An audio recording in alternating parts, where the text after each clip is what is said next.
थोडं तुझं आणि थोडं माझं मालिकेच्या 5 सप्टेंबरच्या भागात तेजसने गायत्रीने दिलेले वेटरचे कपडे फेकून देताच तात्या समोर येतात आणि ते कपडे उचलतात. तेव्हा तेजस काही बोलणार इतक्या तात्या त्याला थांबवतात. तात्या सर्वांना बजावतात की कोणीही त्यांच्या मागे यायचं नाही.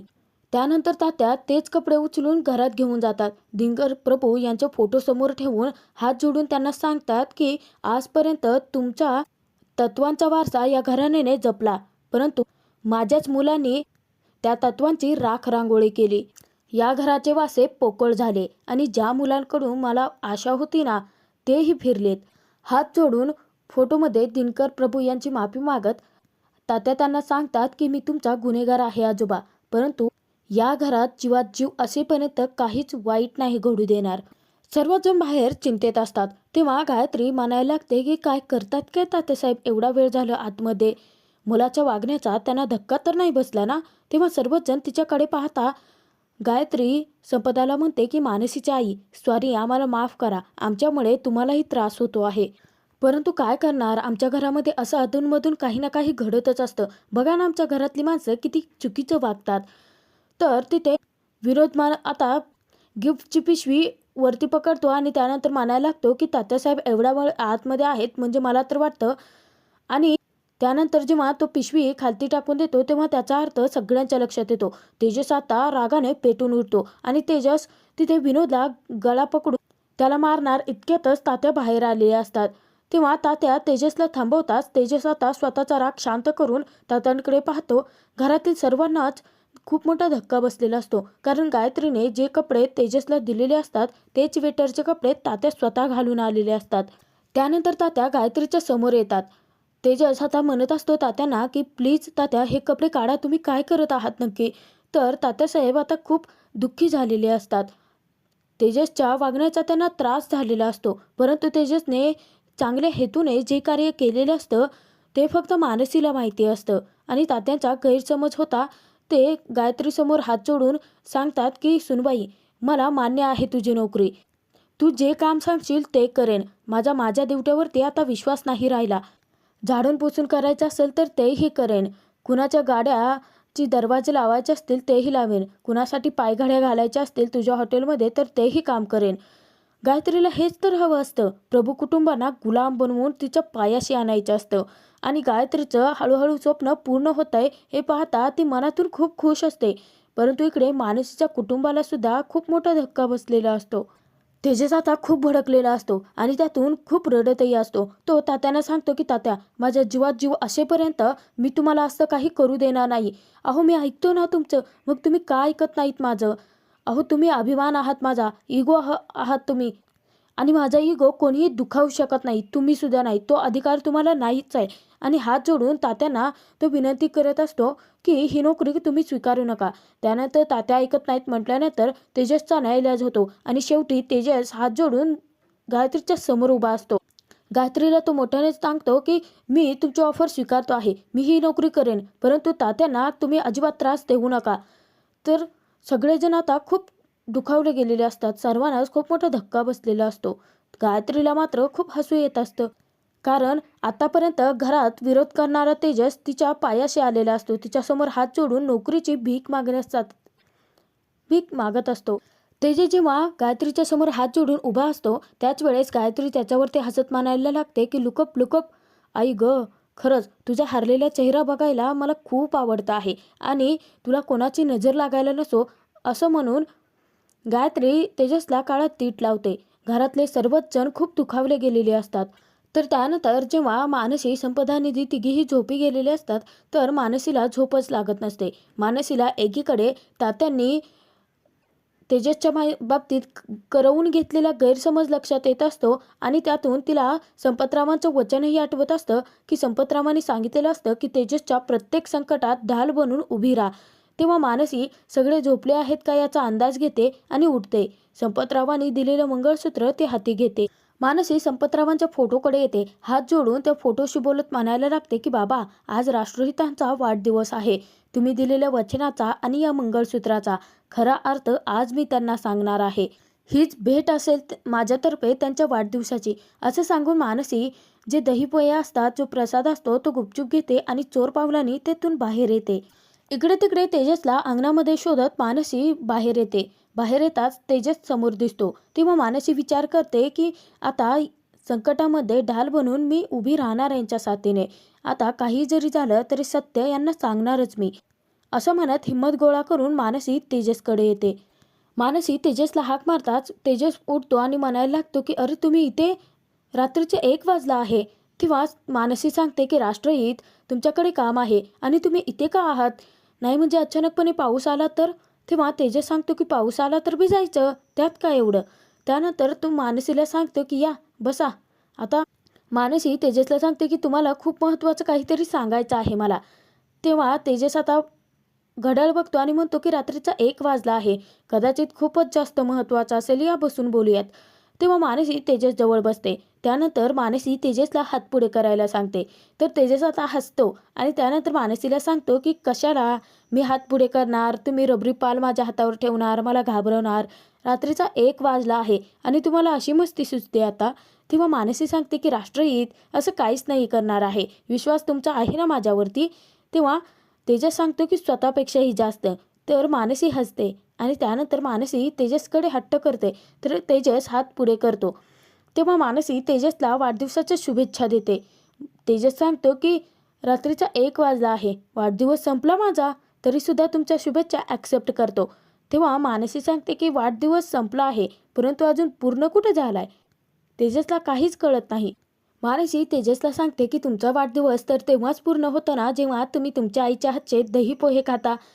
तेव्हा तेजस आता नाराज होतो, कारण त्याला त्याच्या आईच्या हातचे दही पोहे खायला मिळालेले नसतात. तर मानसी गुपचूपपणे आता दही पोहेची वाटी समोर आणते.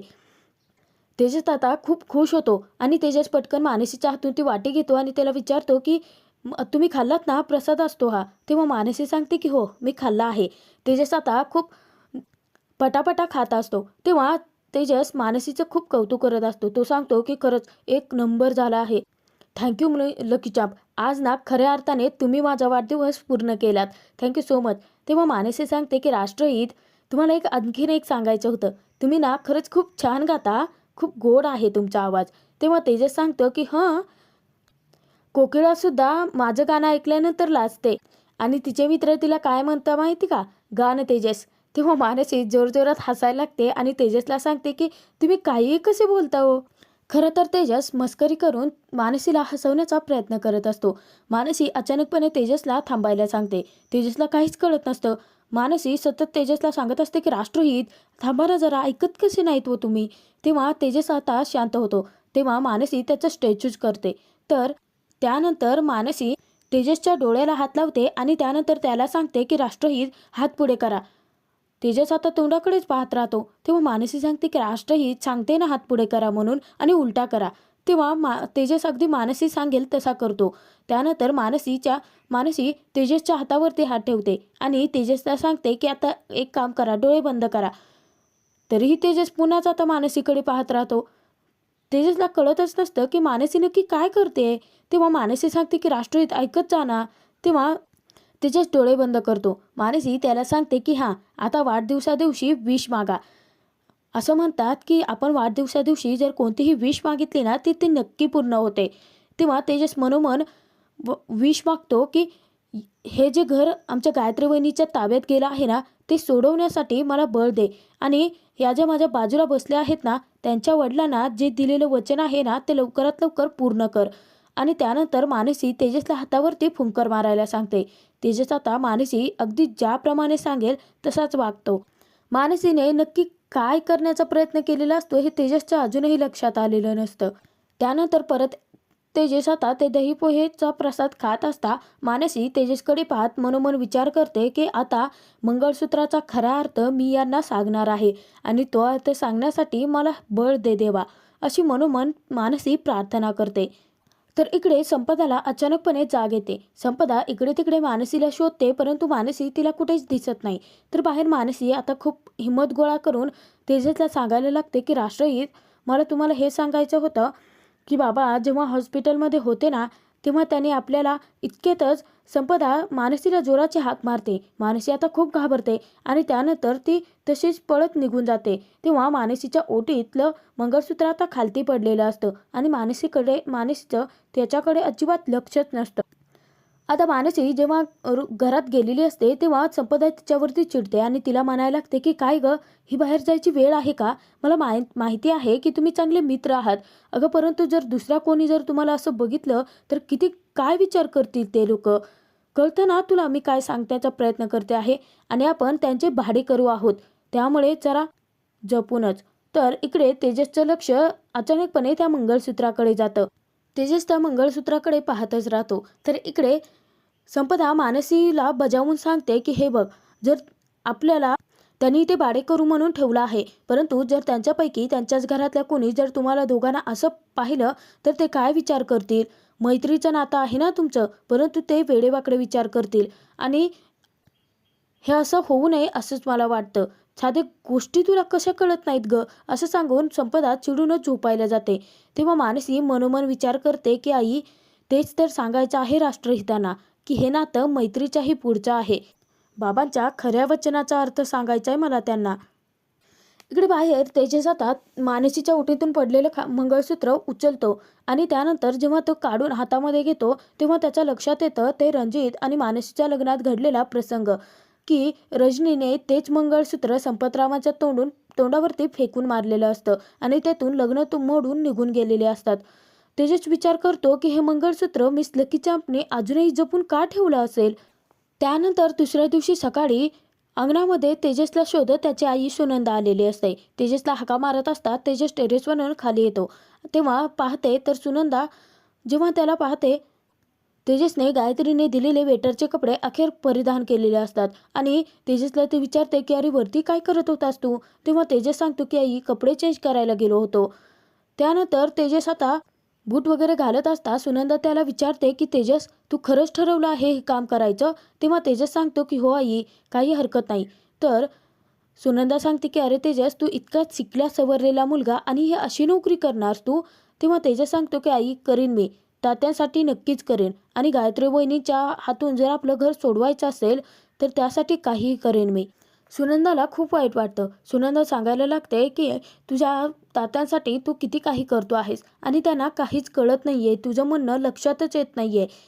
काल तुझा वाढदिवस असून सुद्धा घरात आपल्या हे सगळं घडलं आणि त्या गायत्रीने दिलेले हे कपडे तुला घालावे लागले. दरवर्षी माझ्या हातचे दहीपोहे खाल्ल्याशिवाय तुझा वाढदिवस पूर्ण होत नाही. आणि सुनंदाला खूप वाईट वाटायला लागतं. तर तेजस तिथे सांगतो की रडायचं नाही आणि तिचे डोळे पुसत सांगतो की तुझे दहीपोहे पोहोचले माझ्यापर्यंत, खूप मस्त झाले होत्या दरवेळीसारखे.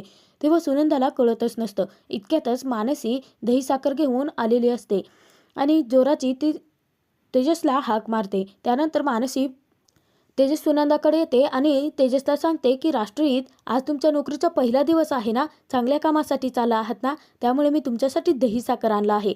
तेव्हा तेजस सुनंदाला सांगतो की असेच पोहोचले तुझे दहीपोहे माझ्यापर्यंत.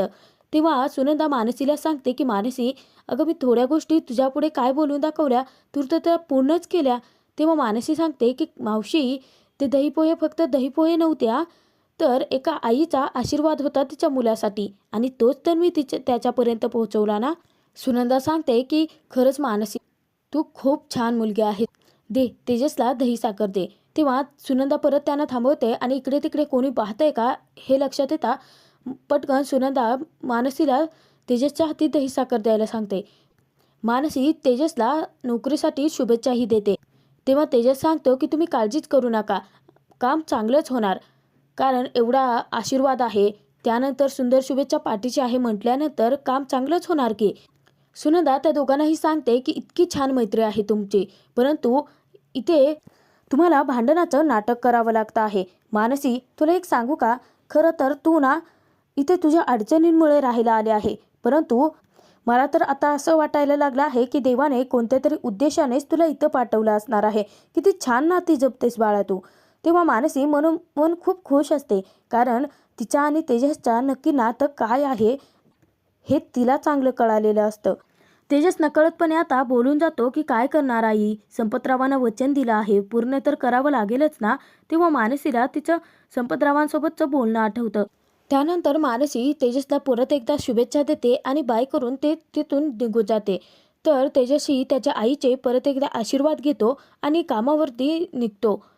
तर सुनंदा तिथे आता तेजसने कपडे वगैरे पांघरून तसंच फेकलेलं असतं. त्या सगळ्याची आवरावर करत असताना सुनंदाला अचानकपणे उशीखालती मंगळसूत्र सापडतं. सुनंदा विचार करते की मंगळसूत्र आणि तेजसकडे. हा भाग इथेच संपतो. पुढील भागात आपण पाहणार आहोत. मंगळसूत्र घेऊन सुनंदा देवघरासमोर बसलेली असता ती विचार करते की हे मंगळसूत्र तेजसकडे कसं, म्हणजे त्याचा लग्नाचा तर विचार नाही आहे ना. तर तेच मंगळसूत्र घेऊन संपदाकडे तेजस गेलेला असतो ते देण्यासाठी. तर संपदा तेजसला विचारते की नक्की तुम्हाला कशी मुलगी हवी आहे. तेव्हा तेजस सांगतो की तुमची सावली. तर इकडे सुनंदा विचार करत असते की तेजसच्या डोक्यात जर लग्नाचा विचार असेल तर मग आता त्याच्यासाठीची मुलगी नक्की कोण असेल, कुठे असेल. तर इकडे मानसीला आता ते मंगळसूत्र भेटत नसल्याने मानसी इकडे तिकडे शोधाशोध करत असते. इतक्यात संपदा येते आणि विचारते की काय झालं, काय शोधतेस. संपदा मंगळसूत्र दाखवते आणि तिला विचारते की मानसी हेच शोधते आहेस का. तेव्हा मानसी धक्क्यानेच तिथे पाहत असते. तेव्हा संपदा विचारते की तुझ्या मनात अजूनही रणजितराव. तेव्हा मानसी सांगते की नाही, मी रणजितशीच काय कोणाचेच लग्न करणार नाहीये, कारण मी तसं कोणाला तरी वचन दिलं आहे. संपदा धक्क्याने मानसीला विचारते की अगं कुणाला दिलं आहेस तू वचन. तेव्हा मानसी सांगते की बाबांना, कारण बाबांची शेवटची इच्छा होती की माझं आणि तेजसचं लग्न व्हावं आणि तेच वचन मला पूर्ण करायचं आहे. तेव्हा संपदाला खूप मोठा जबरदस्त धक्काच बसतो. तर आता नियतीने तेजस मानसीच्या लग्नाची गाठ बांधली असता दोघे एकत्र कसे येणार हे पाहणं खूप मनोरंजक ठरणार.